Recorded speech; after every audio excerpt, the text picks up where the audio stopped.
Saque fuerte, fuerte, fuerte, fuerte, muy bien, va bien, va bien, va bien, mantenga, mantenga, mantenga, mantenga, mantenga, mantenga, mantenga, mantenga, mantenga, mantenga, mantenga, va bien, va bien, va bien, va bien, va bien, va bien, va bien, va bien, va bien, va bien, va bien, va bien, va bien, va bien, ¿está bien?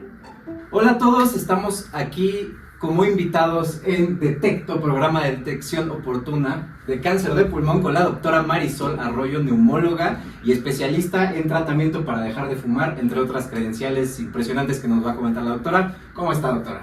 Hola, muchísimas gracias por la invitación y un gusto tenerte aquí en Detecto. No, pues gracias a ustedes por invitarme a platicar en este día tan importante, Día Internacional contra la lucha contra el cáncer de pulmón. ¿Sí? Y algo bien importante porque pues ahorita nos lo comentará usted, doctora, pero creo que es algo mucho más frecuente de lo que nos gustaría y no se detecta tan a tiempo como pensamos, ¿no? Entonces, si nos pudiera platicar un poquito a qué se dedica y qué hacen aquí en este lugar tan importante en el que tengo el gusto de estar el día de hoy. Bueno, aquí es la Unidad Funcional de Oncología Torácica. Nosotros tratamos cáncer torácico, ¿eso qué quiere decir? Cáncer que está en la cavidad torácica, en la caja torácica, que principalmente es pulmón. Detectamos de forma temprana el cáncer de pulmón, hacemos diagnósticos y damos tratamiento. Estamos formados por un grupo de múltiples especialistas, no solamente el cáncer de pulmón lo trata el oncólogo, también lo tratan diferentes especialidades como neumología, nutrición, rehabilitación pulmonar y pues efectivamente pues los oncólogos que dan el tratamiento para el cáncer. Ok, muy bien. ¿Y nos pudiera platicar qué es el cáncer de pulmón? ¿Cómo podríamos definir esta condición, esta patología? Bueno, el cáncer específicamente es la producción de células anómalas o que tienen alguna alteración en nuestro cuerpo y ocasionan tumores. El cáncer de pulmón son tumores en los pulmones y que estos pueden tener diferentes características. Actualmente ya no solamente nos quedamos en cáncer de pulmón, tenemos que saber cómo se llama, cómo se apellida y diferentes características para poder dar un tratamiento. Ok, y en ese sentido, ¿siempre inicia en el pulmón o es, porque ahorita que menciona de nombre y apellido, me puedo empezar, no sé, en el páncreas y se me detecta después en el pulmón o cómo está eso? Sí, hay otros tipos de cáncer que pueden migrar hacia los pulmones. Sin embargo, el origen siempre va a ser otro. Eso lo llamamos metástasis. Cuando células de otro lado del cuerpo migran hacia los pulmones, es metástasis.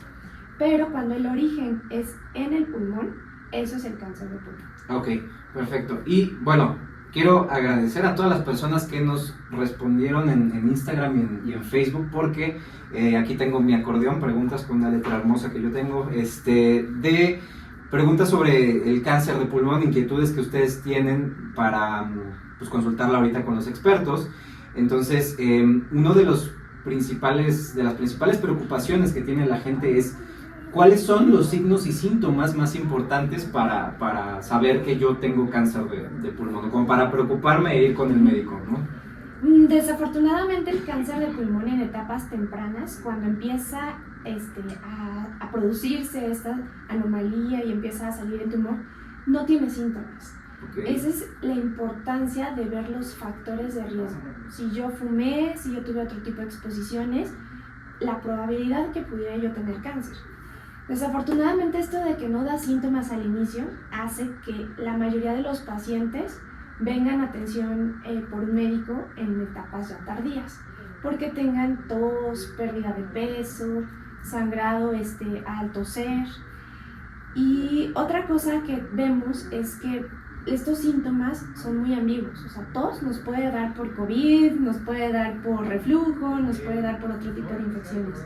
Entonces la tos realmente no es característica de que dijéramos, a tos igual a cáncer, ¿no? O probablemente tenga cáncer. Entonces estos síntomas que son muy ambiguos o que están en muchas enfermedades, hace que al inicio el paciente recorra varios especialistas, varios médicos, con diferentes diagnósticos y hasta el final lleguemos a que pues, efectivamente era un cáncer, ¿no? Ok, y con base en eso una preocupación que mandó también la gente justo fue el diagnóstico oportuno, porque estuve leyendo un poquito justo esto que comenta de los estadios, ¿no? Que la gente cuando ya se lo detectan, ya las probabilidades de que de que pueda salir bien, pues ya cuando uno está escupiendo sangre o tiene otros síntomas, pero pues ya es un poco difícil. Entonces, ¿cuál sería el camino que una persona que quiere saber, detectarlo a tiempo, qué estudios se pudiera hacer, qué diagnóstico oportuno pudiéramos hacer nosotros? Ok, para hacer el diagnóstico temprano, oportuno, el estudio de elección es la tomografía. Hay dos modalidades de tomografía para cáncer de pulmón, la tomografía convencional y la de baja dosis. ¿En qué se diferencian? En que una da menos radiación que otra. Entonces, esta tomografía de baja dosis es la que nosotros realizamos para hacer un tamizaje. O sea, es una búsqueda intencionada de que haya algo en los pulmones y que esta se puede hacer de forma anual. Algo importante que el tamizaje o la detección temprana se tiene que realizar en personas que cumplan con factores de riesgo, porque no cualquier persona puede tiene alta probabilidad de desarrollar esta enfermedad. Ok, entonces, para que la gente sepa, ¿cuáles serían los factores de riesgo para que alguien ahorita diga, híjole, yo tengo 9 de 10 o los que sea, entonces voy a hacerme una de esas pruebas? Ok, factores de riesgo para cáncer de pulmón son varios. El tabaquismo número 1, ¿verdad? Existe algo que nosotros llamamos índice tabáquico. Índice tabáquico es un número que calculamos para saber en promedio cuántos cigarros una persona fumó en la vida. ¿Cómo se calcula? El número de cigarros en promedio que una persona fumaba por día por el número de años que fumó entre 20. 20, ¿por qué? Porque es el número de cigarrillos que tiene una cajetilla. Si esta ecuación, acuérdense, número de cigarrillos por número de años entre 20, sale más de 20, significa riesgo alto para presentar cáncer de pulmón. Esto es un riesgo. No significa que si yo tengo 10 paquetes al año no pueda tener cáncer de pulmón. Solamente es un cálculo de un factor de riesgo. Existen otros factores de riesgo que no están asociados al tabaquismo, como la exposición a humo de la leña. En México, como en otros países de Latinoamérica, pues se utiliza la leña para cocinar, para trabajar, en muchos hogares del interior de la República. Convivir con ese humo, estarlo inhalando, principalmente en lugares cerrados, también implica un factor de riesgo para presentar cáncer de pulmón. Existen otros factores menos comunes o menos frecuentes, como la tuberculosis, como exposición a las láminas de asbesto, que a veces hay en domicilios, o enfermedades como el asma y la EPOC, que son enfermedades que inflaman los pulmones y a la larga empiezan a modificar las células y empieza a surgir el cáncer. Entonces, estos son factores menos probables, pero se tienen que estar buscando también de forma intencionada. Ok, qué interesante. Entonces, bueno, ahí ya lo tienen para que consideren hacerse estas pruebas que nos mencionó la doctora. Ahorita mencionó algo muy interesante que quiero, antes de que se me olvide, de que no es un factor de riesgo, ¿no? Y si hemos escuchado, o sea, el factor de riesgo no quiere decir que es sentencia, ¿no? Y ¿por qué? Una inquietud que tienen muchas personas que no fuman es ¿por qué si yo nunca fumé en mi vida y mi tío Teofilito fumó 80 años y nunca le dio cáncer? O sea, ¿por qué a unos sí y a otros no? Sí, como les decía, pues son factores de riesgo. O sea, existe un factor muy importante que es el factor intrínseco de la persona, que yo tengo la probabilidad o en mis genes viene como la susceptibilidad de que si hago algo que implique, que modifique mis genes, puedo presentar cáncer de pulmón. Es real, no es causalidad esto de fumar, no a fuerza todos los que fuman van a presentar cáncer de pulmón, pero nos damos un riesgo más. Sí. Ahora, si tenemos genéticamente una predisposición a cáncer de lo que sea, y le agregamos el tabaquismo no solamente ocasiona cáncer de pulmón, también ocasiona 14 tipos de cáncer. Entonces, bueno, le agregamos un plus, ¿no? La edad también, y otros factores exposicionales como la contaminación inclusive, o enfermedades que tal vez nosotros pues no elegimos tener esa infección o esa enfermedad clínica, todo se va sumando y en algún momento nuestra predisposición a tener cáncer pues se activa y empiezan a alterarse esas células en nuestro cuerpo. No es causalidad de ningún factor, solamente son riesgos. Ok, perfecto, entendido. Y Entonces, una persona que no fue una, o sea, hay varios que lo han mandado, pero ahorita yo entiendo que una de las principales cosas que podemos hacer es dejar de fumar, ¿no? O no, ni siquiera intentarlo. Pero nosotros que estamos aquí en Chilangolandia, ¿podemos saber ahorita más o menos qué factor de riesgo es existir en una ciudad tan contaminada? O sea, ¿influye mucho? O sea, es que he escuchado, por ejemplo, que no, si vives en Ciudad de México es el equivalente a fumarte 2 cajetillas de cigarro al día, ¿no? O sea, ya tenemos como ese parámetro de riesgo de, sí, pues tienes tanto porcentaje más que si vivieras en la playa o algo así. No, como tal porcentaje de riesgo de que una ciudad con tantos habitantes, con tanta industria, nos da X porcentaje de riesgo, no lo tenemos. Pero sí, efectivamente, las partículas que andan en el ambiente secundarios a la industria proporcionan más riesgo. Es lo que pasa en los estados de la República del Norte. Estos estados son industriales. Sí. Y la frecuencia de presentar cáncer de pulmón es más alta que en el centro y en el sur. ¿Qué pasa en el sur de México? Bueno, tal vez no hay industria, pero hay mucha exposición al humo de la leña, porque desafortunadamente todavía se tiene mucho el hábito de cocinar con la leña, calentar los hogares con la leña. Entonces ellos tienen este factor de riesgo de presentar cáncer, pero más por exposición a humo de la leña. Los estados industriales es más por la contaminación. O sea, la relación sí existe, pero no cuantificada.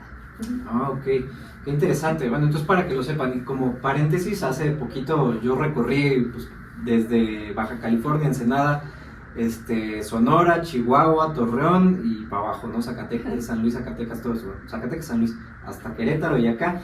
Y me llamó mucho la atención eso porque justo en Torreón particularmente, perdonen la pedrada, pero subimos ahí un teleférico donde está el Cristo de la Noa y yo vi una montaña negra. Dije, ¿qué es eso? O sea, una montaña que parecía como tierra, pero pues ya después me dijeron que son los residuos que dejan la industria, ¿no? Partículas de metales que quedan ahí, que obviamente pues pasa el aire y uno las está inhalando. Y entonces justo comentaban que las personas, cuando se hacen análisis de sangre, pues salen hasta con plomo, ¿no? Sí. Y entonces que eso ya es un factor de riesgo, pues me imagino para varios tipos de sangre, de cáncer. Entonces, bueno, para que vean que pues sí estamos inhalando muchas cosas, pero en particular los lugares con industria que a mí me impactó, porque pues aquí pues vemos de pronto una que otra fábrica, pero no al nivel de allá, que hay producción ganadera, que hay producción que metalúrgica. Entonces es importante que, bueno, que lo consideren y es preocupante porque a veces no les dan como no se los explican bien y ellos están constantemente inhalando. Incluso yo llegué ahí a Torreón y empecé como que dije, ya COVID, ya vale, ¿no? Entonces, pero es impactante cómo está decontaminado. Entonces, bueno, para que lo sepan, sí, podemos dejar de fumar, pero vivir en ciertos lugares también es un factor mayor de riesgo. Y hablando más de factores de riesgo, yo quiero hablar de un mito que se ha vuelto muy común, de los vapeadores, ¿no? Los famosos vapes. La gente usa el pretexto de que yo vapeo porque no hay, literal, dicen así, no hay riesgo de cáncer, o lo uso para dejar de fumar, ¿no? Ahora sí que nos pudiera platicar a grandes rasgos todo lo que guste explayarse sobre los vapeadores. ¿Es cierto que los vapeadores no dan cáncer o que son de mucho menor riesgo que el cigarrillo? ¿Qué nos puede decir de eso, doctora? Bueno, los vapeadores o estos los llamamos SEANs, sistemas electrónicos de administración de nicotina, porque no solamente hay vapeadores, hay hookahs, hay shishas, hay diferentes modalidades de dispositivos electrónicos. Estos vapeadores o estos sistemas electrónicos salieron hace poco 12, 15 años, así estoy hablando de hace poco. ¿Qué pasa con el tabaquismo para que presente daño en el cuerpo? Deben de pasar en promedio 30 años para que veamos las consecuencias de haber fumado. Y es real, ustedes si tienen alguna persona que fume, ¿cuándo empezó a fumar? No, empezó desde los 12 años y ahorita tiene 70 años. Entonces más o menos hacemos cuentas y sí, pasaron más de 30 años y empezó la persona a presentar síntomas. Entonces no ha pasado tanto tiempo para que nosotros veamos las consecuencias del vapeador en cuanto a cáncer. Okay. Sí sabemos que los vapeadores inflaman los pulmones y hay una patología, una enfermedad que se llama EVALI, que salieron los primeros casos hace unos 3 años, 4 años, y fue muy conocido. Es una inflamación pulmonar similar a una neumonía, pero sin una infección. Ajá. Los pacientes que se empezaron a reportar estaban hospitalizados y era, digamos, después o posterior a haber inhalado o utilizado alguno de estos vapeadores. Entonces, cosas agudas ya las hemos visto, que dañan los pulmones, y cosas crónicas como el cáncer todavía es un tiempo muy corto. ¿Qué conocemos de estos dispositivos? Es que aunque no generan combustión, sí generan sustancias inhaladas, como el vapor que sale, que emana, el calentamiento de la pila que genera metales volátiles y las sustancias que trae cada dispositivo, que son diferentes. Muchas marcas.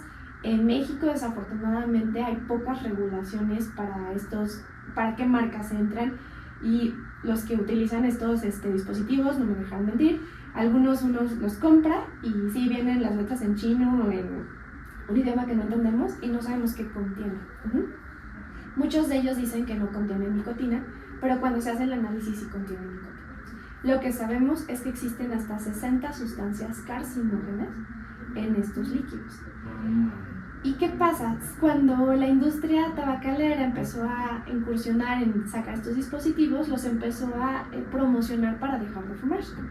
Pero no tenemos muy buen control con estos dispositivos. Uno le pone el cartucho o si son con refil, lo llena y está constantemente inhalando. Y no sabemos cuánto equivale un cartucho a cuántos cigarrillos. En cambio, si uno fuma, sabemos que, yo nada más me fumo 3 cigarros. Ahorita ya estoy intentando fumarme 2. Llevamos más la cuenta de cuántos cigarros estamos fumando, así estamos todo el día inhalando y desconocemos a qué, digamos, la equivalencia a cigarrillos de lo que estamos inhalando. Entonces, realmente no fue muy buena herramienta para dejar de fumar. ¿Qué ha pasado? Pues estos dispositivos también cuando salieron al público, sus campañas fueron muy llamativas y las personas jóvenes empezaron a utilizarlos, y esto empezó a hacer que fue como que el brinco de vapeo a después utilizar el tabaco convencional. Entonces, eso sí está bien estudiado, que el vapear es un brinco para posteriormente empezar con el cigarrillo convencional. Entonces, realmente es poco lo que sabemos en cuanto a cáncer, pero sí sabemos que hay carcinógenos, y nosotros como médicos nos vamos a recomendar algo que pues en algún futuro va a dañar, o estamos prácticamente viendo que la consecuencia va a ser algo oncológico. Qué interesante. Y ahorita que comentaba esta cuestión de inflamación, ¿pudiéramos nosotros decir que la inflamación es un factor que favorece ciertos tipos de cáncer en general? O sea, si yo tengo pulmones inflamados porque un camión me echó el humo en la cara, o porque me metí un día que estaba estresado 3 cajetillas de cigarrillo, o vapeo, todo eso, ¿el hecho de que yo inflame mis pulmones aumenta mi riesgo de cáncer? Sí, pero es una inflamación crónica. Por ejemplo, si es una inflamación de, es que me dio una neumonía, pero bueno, la neumonía me duró 7 días. Fueron 7 días, posteriormente se quitó el agente que estaba inflamando, que era el virus o bacteria, y ya pasó. Pero en este sentido, si estamos vapeando o estamos en un lugar contaminado, es constante, es todo el tiempo, respiramos todo el tiempo. No deberíamos de respirar otra cosa que no fuera aire. Claro. Ajá. Entonces, todas estas partículas que estamos inhalando son partículas que son micrométricas y que van y se instalan en nuestro pulmón y ahí se quedan, no las podemos exhalar, se pegan y están inflamando de forma constante. A la larga, esta inflamación ocasiona alteración en la célula o en la estructura y empieza a ocasionar el cáncer de pulmón. Importante es que los pulmones no se regeneran. Entonces, pulmón dañado es un pulmón que hay que estar cuidando porque puede presentar alguna otra enfermedad. Ok, entonces sería inflamación crónica, inflamación por mucho tiempo constante, sí. Es lo que aumenta el riesgo, no de una cuestión de 1 a 7 días. con mayor razón, ¿para qué está uno inflamándose los pulmones todos los días, ¿no? Sí. Para que lo consideren, porque a lo que voy es, nos pasó incluso con la pandemia, ¿no? En cuanto empezó era de, no sabemos si COVID pueda dañar permanentemente pulmones o el olfato, ¿no? Falta evidencia, llevamos 4 meses. Y después sale en un año, pues fíjate que sí, ¿no? No sabemos si tener una secuela pulmonar durante un año, que me imagino que ustedes verán mucho de esas cosas, no sabemos si eso vaya a ser un factor de riesgo para cáncer. Y resulta que en 5 años, ¿qué creen? Sí, resulta que aumentó el cáncer pulmonar por COVID. Entonces, no, estoy hablando como en hipotéticos, ¿no? Entonces, a lo que quiero llegar es mejor prevenir que lamentar, porque en lo que averiguamos, pues me vale, entonces voy a, ni me vacuno, ni uso el cubrebocas en sitios con mucha gente. Entre menos taches tengamos, yo siempre digo, entre más palomitas tengas, menos achaques tendrás a largo plazo, ¿no? Uno de esas palomitas es no fumar, o lo vamos a encontrar taches, fumar, vapear, aunque ahorita no podamos decir que va a dar cáncer en 30 años, creo que tenemos suficiente evidencia para decir, pues es un factor de riesgo, entonces mejor no lo hagas, porque este pretexto de verdad no lo usen. Hasta un supuesto especialista me escribió diciendo, es que no sirve el vapeo para reducir el riesgo de cáncer, y yo le dije, ¿qué evidencia tienes? O sea, sí, porque afortunadamente hace 2 años hablé yo con un oncólogo médico y le hice la misma pregunta, y me dijo, es que es algo crónico, no tenemos suficiente evidencia para decirlo, pero sí, para decir sí va a pasar, pero sí para preocuparnos. Ningún médico puede recomendar vapea para dejar de fumar, porque sabemos que hay químicos que hacen daño. Entonces, cuidado con eso, con justificar el hacerlo a falta de evidencia, porque para eso sirve la investigación básica, para decir, mira, a nivel celular, estas 90 sustancias o las que sean ocasionan daño, entonces pues mejor no estarlas metiendo constantemente para averiguar que va a haber ciertos tipos de cáncer, ¿no? Para que tengan cuidado con ese discurso que a veces peca de optimista y no están utilizando todo el conocimiento que hay para darle la mejor información a la gente. Entonces, bueno, nada más para que lo consideren. Y otra cosa que también, que yo creo que igual hay un poquito más de evidencia, es el tema de la marihuana, que es otra sustancia que dice, no, pues es que yo no fumo cigarrillo, yo nada más fumo marihuana. ¿Tenemos suficiente evidencia para decir que la marihuana también puede ser cancerígena? ¿Qué pasa con la marihuana? La marihuana, bueno, los cigarrillos de marihuana son cigarrillos artesanales y generan combustión. Ya al momento de inhalar humo, contiene carcinógenos, contiene dióxido de carbono, que no deberíamos estar inhalando, como te comentaba. Solo deberíamos de respirar aire. Esto a la larga no es la sustancia, no es la marihuana, no es el efecto que ocasiona la marihuana en nosotros. Son estas partículas secundarias a la combustión que se quedan en los pulmones. Y si el fumar es de forma constante, de forma crónica, estamos inflamando los pulmones y digamos, el daño pulmonar va secundario a la combustión y a la inflamación pulmonar más que al efecto que pueda dar la sustancia, ¿no? Ahora no hay filtros, también eso, en el cigarrillo cierto porcentaje es muy pequeño, pero digamos, logra contener ciertas partículas que se inhalan. Entonces en el cigarrillo de marihuana, pues los artesanales pasan directos. Entonces no hay filtros. Ok, qué interesante. Bueno, yo creo que mejor no se inventan nada a los pulmones, porque es difícil porque, bueno, cuando la gente ya trae ahí una adicción o el paciente llega, ya son muchos factores que influyen, ¿no? Pero creo que podemos evitar que siquiera lo prueben por primera vez, porque ya cuando agarran el vicio es bien complicado. Pero al menos aquí yo sí insisto, consultan a los expertos, pero de mí siempre van a escuchar, sí, todo eso va a dar cáncer eventualmente, ¿no? Me espero a los 50 años que siguen para decirles, a ver, sí, daba cáncer. Entonces, porque son factores de riesgo. Ahora, insisto, no es como haces esto, te va a dar, ¿no? Como decía, causalidad, pero son factores de riesgo. Entonces, ¿para qué nos estamos metiendo esas cosas? Ahora, una cosa que también manda mucho la gente es de la prevención. Ya sabemos dejar de fumar, todo eso, pero ¿tenemos alguna probabilidad de vacuna contra el cáncer, con cáncer de pulmón en particular? Porque ahora han salido como noticias de sale una nueva vacuna que ataca las células cancerígenas. ¿Sabemos algo de eso? En cuanto a cáncer de pulmón todavía no. Seguimos, digamos, enfocados en cuanto a medicina de prevención, porque es algo que tiene un factor de riesgo que es prevenible y tratable, que es el tabaquismo. El tabaquismo ya lo consideramos una enfermedad, ya no es un hábito. Antes era el hábito de tabaquismo, o sea, es parte de nuestra vida, ¿no? No es una enfermedad, porque ocasiona una adicción, porque ocasiona alteraciones en el cuerpo. Entonces, la parte de cáncer de pulmón está muy enfocada a esta parte de prevención. Y prevención no tanto con vacunas, sino con evitar el tabaquismo, que es el factor número 1. Muy bien, entonces, pues dejar esos hábitos, irlo dejando, no usar el vapeo como pretexto porque en una de esas se empeora. Otro mito que hay, o tal vez realidad, es el talco. Este uso de talco para distintas partes del cuerpo, ¿es también peligroso el uso de talco? El uso de talco así para ponerse en la piel. En los pies, en el cuerpo, que en se la... inhale, se llegue a inhalar. No, realmente, bueno, el talco dependiendo de la partícula. Nuestra vía respiratoria es como una tubería. Ajá. Y esos tubos tienen un diámetro, o sea, tienen una medida. Partículas menos de una o 2 micras pasan así hasta la última parte de nuestro pulmón.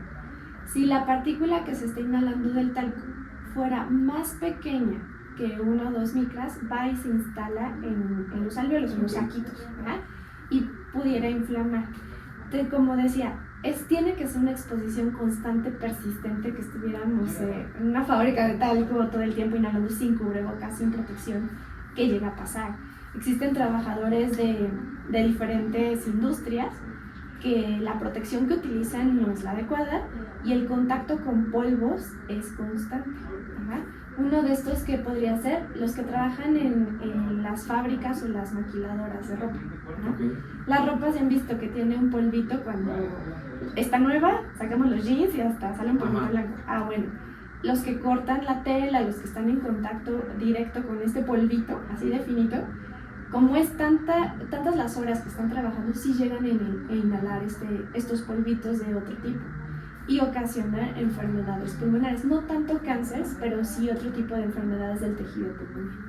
Ok, igual lo mismo, tiempo de exposición, lo importante que es y las actividades, las personas que trabajan en esto, las personas que se dedican a cocinar y están expuestos al humo todos los días.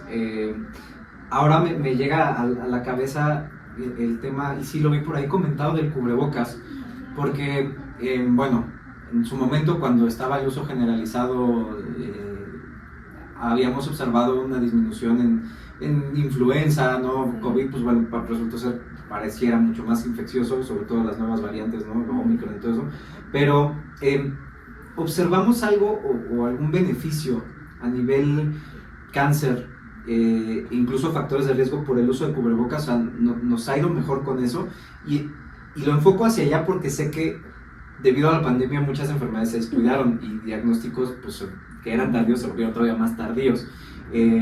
Porque por ahí vi también otro comentario de empeoraron las enfermedades pulmonares por el uso de cubrebocas y decías, o sea, ¿fue por el uso de cubrebocas o fue porque estaba tan saturado todo que se descuidó en general, ¿no? Para que no me hagan esa trampa. ¿Observamos beneficio con el uso de cubrebocas en general en patologías pulmonares? En enfermedades pulmonares infecciosas sí observamos que bajó mucho el porcentaje de otras enfermedades comunes, como la gripa ocasionada por rinovirus, nuevos virus, virus como la influenza.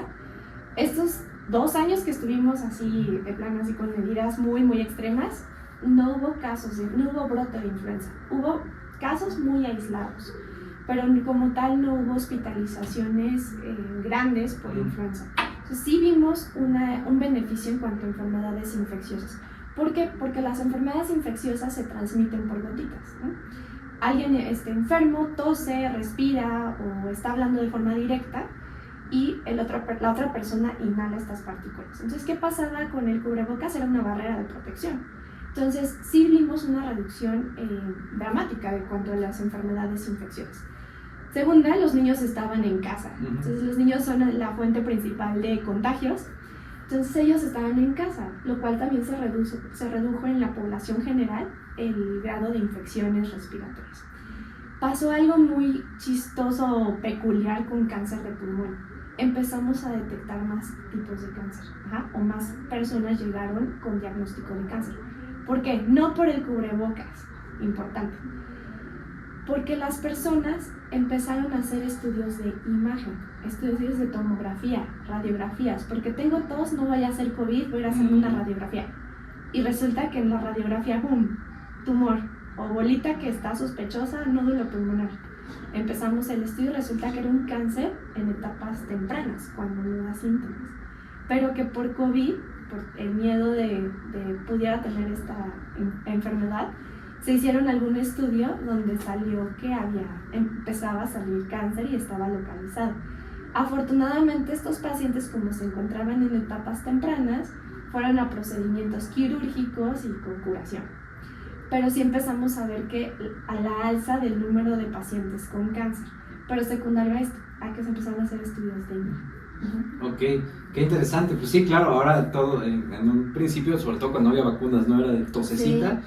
Ya fue, ¿no? Y fue caótico, mucha gente que falleció por esto.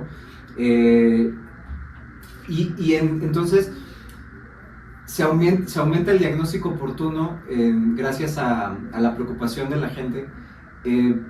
Tenemos todavía, yo creo, es temprano como para decir, no sé, ya aumentó, disminuyó el cáncer de pulmón. Es que es difícil, lo que voy, los diferentes factores que nosotros podemos considerar, de si realmente fue por el encierro o fue porque aumentó el diagnóstico o que todavía nos falta como para poder decir a qué se debe el aumento o disminución de cáncer, no sé si me explico.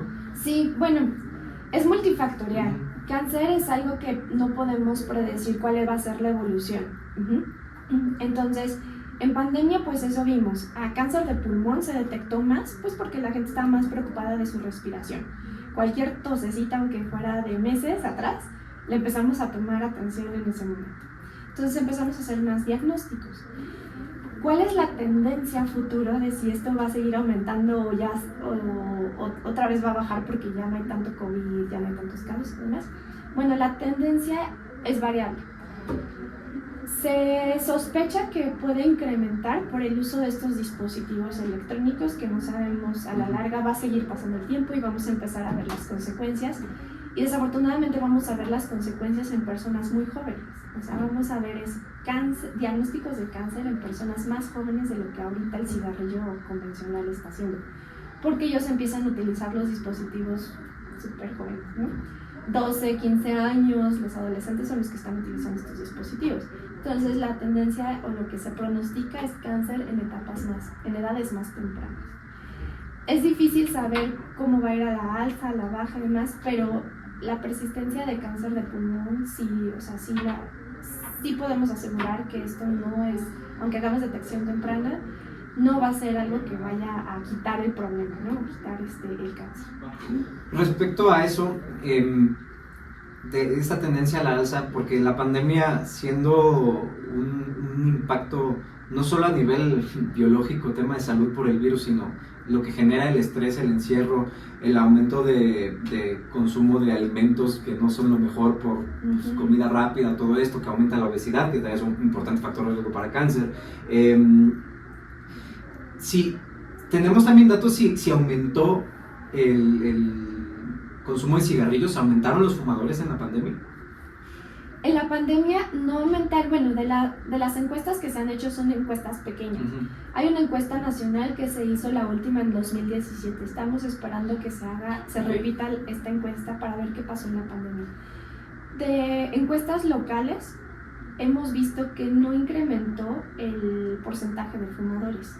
Al contrario, creemos que un porcentaje pequeño sí redujo. Porque el tabaquismo, no sé si recuerdan, era un factor de riesgo para que se agravara el COVID. Sí. Y muchas personas se metieron a tratamiento para dejar de fumar o recibieron ayuda para dejar de fumar para que no se fuera a agravar el COVID si les daba en algún momento y pues fuera fatal. Entonces, en ese sentido, la pandemia ayudó un poco en reducir este factor de riesgo, porque era conocido, sí. Y todos sabíamos, obesidad y fumador, o sea, si le da COVID se va a poner grave, ¿no? Entonces, sí, muchas personas empezaron a tomar medidas, más que nada por esto de COVID. Qué interesante, sí, sé de personas que dejaron de fumar por eso y recuerdo que cuando salió los primeros datos de China era edad, obesidad, fumadores, Ajá. ¿no? Y sí, mucha gente se espantó y dijo ya, mejoré mis hábitos, dejé de fumar, todo eso. Usted es especialista en estos de tratamientos para dejar de fumar, ¿qué nos puede platicar respecto a esto? O sea, ¿qué hace la gente o qué alternativas tiene para esto si están interesados en dejar de fumar? Bueno, existen diferentes modalidades de tratamiento para dejar de fumar.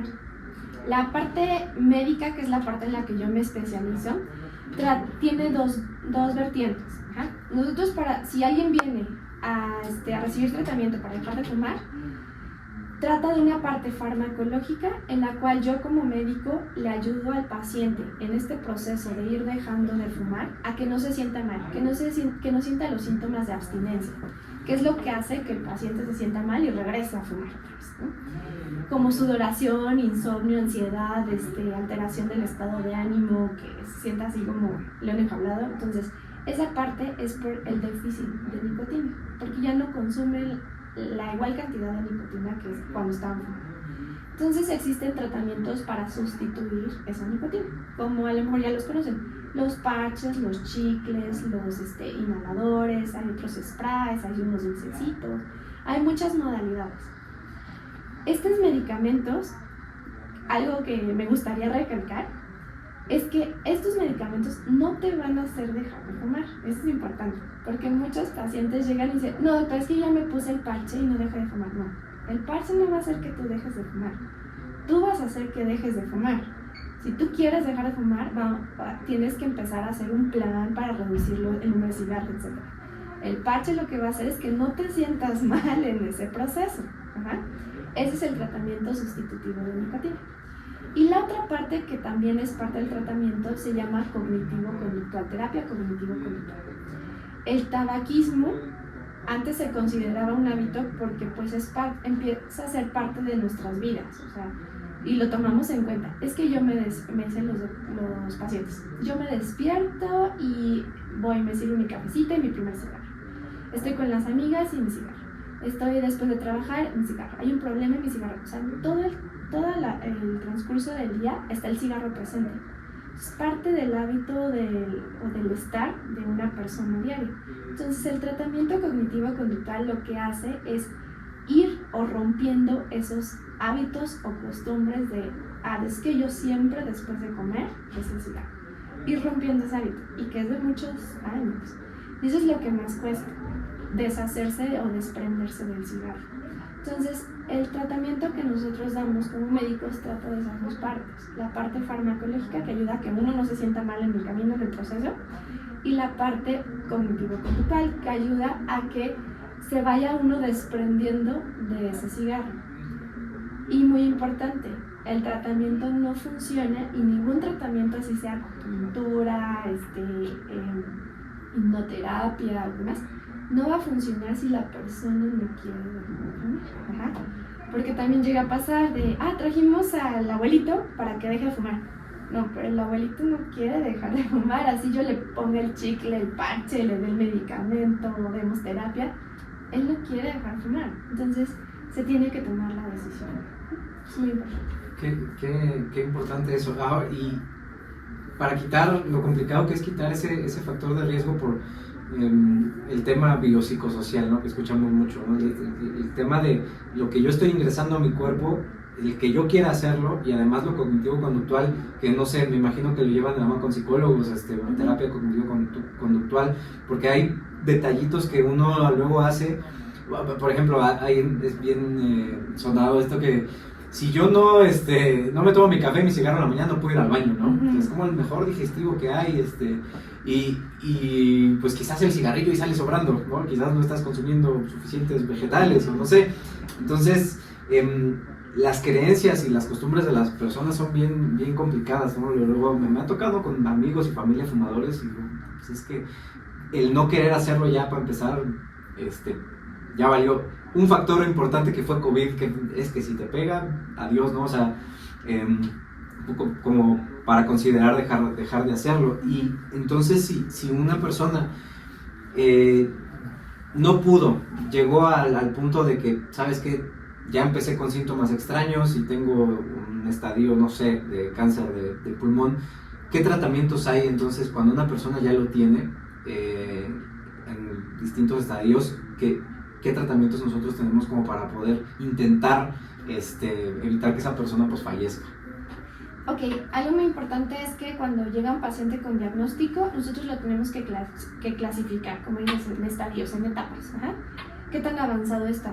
Dependiendo de la etapa en la que esté, es el tratamiento.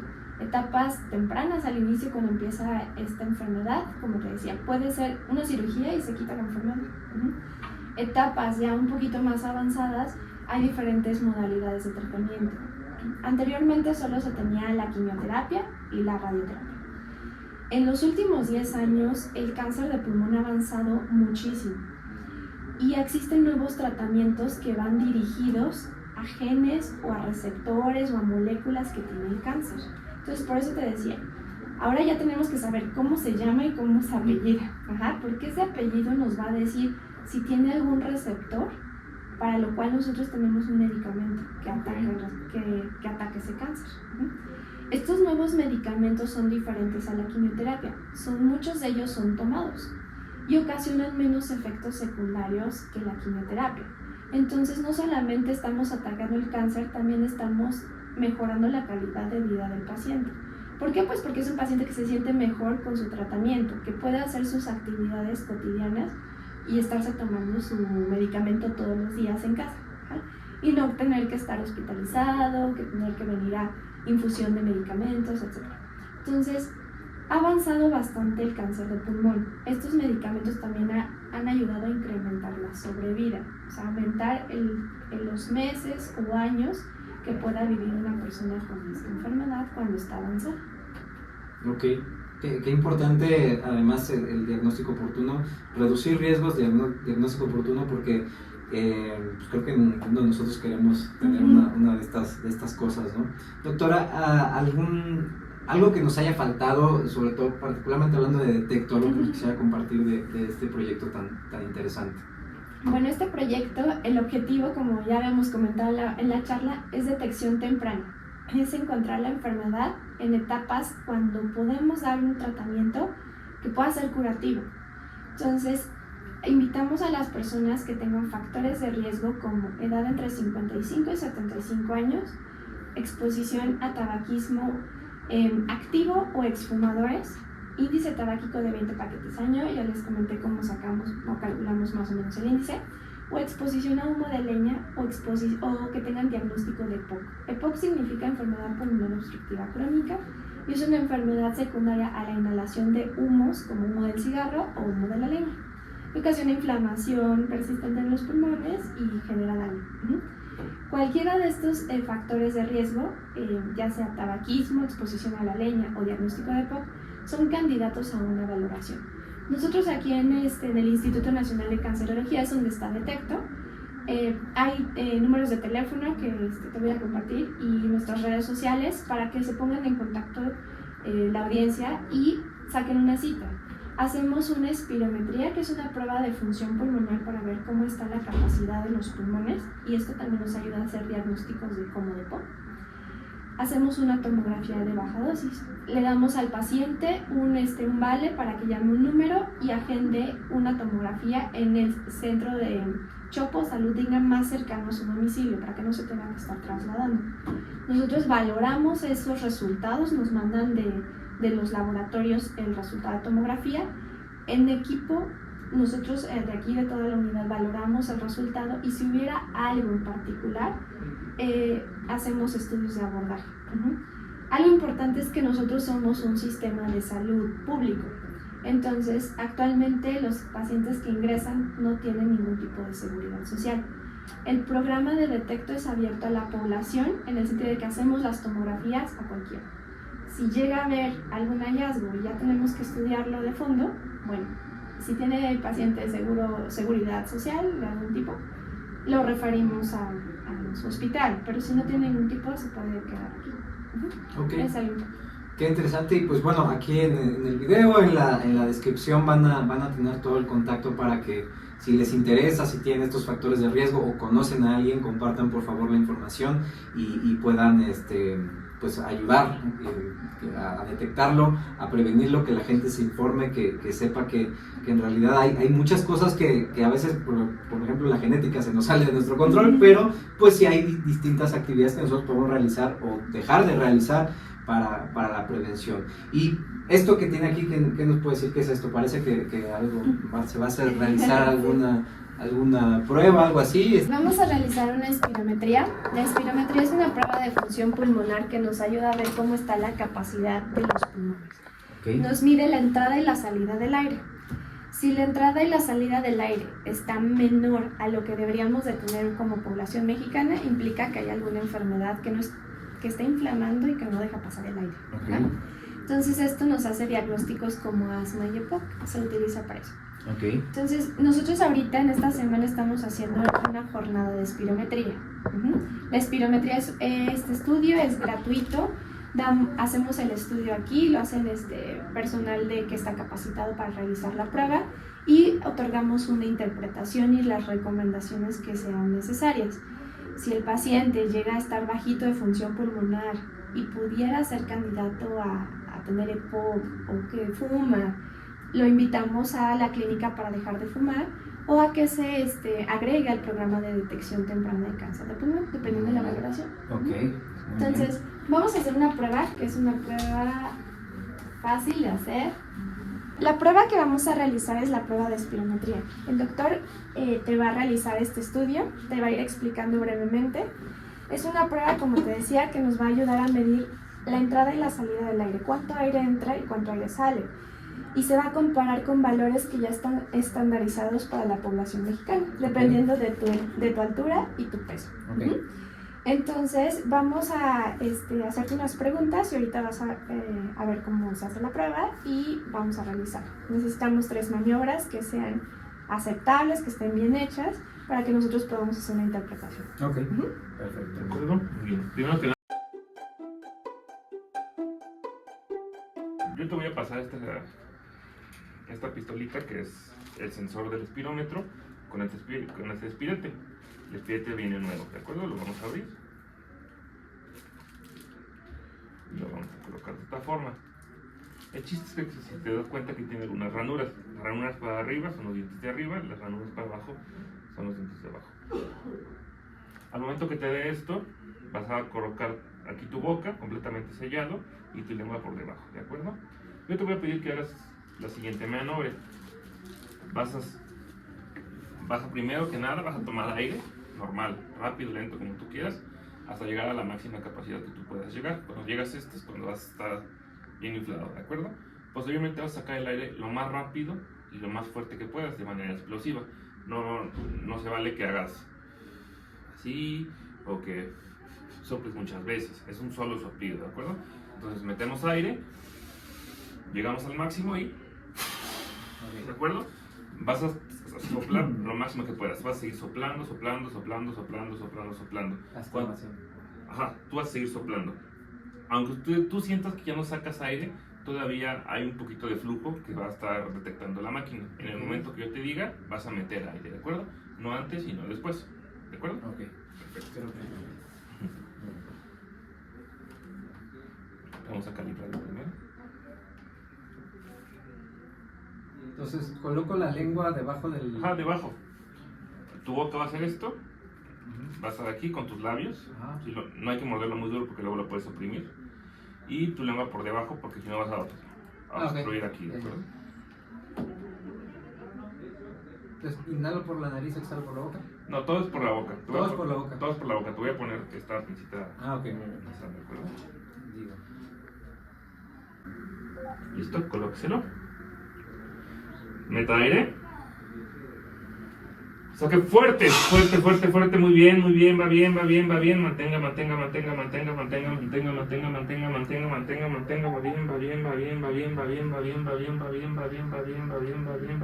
meta aire. Perfecto. Muy bien, vamos bien.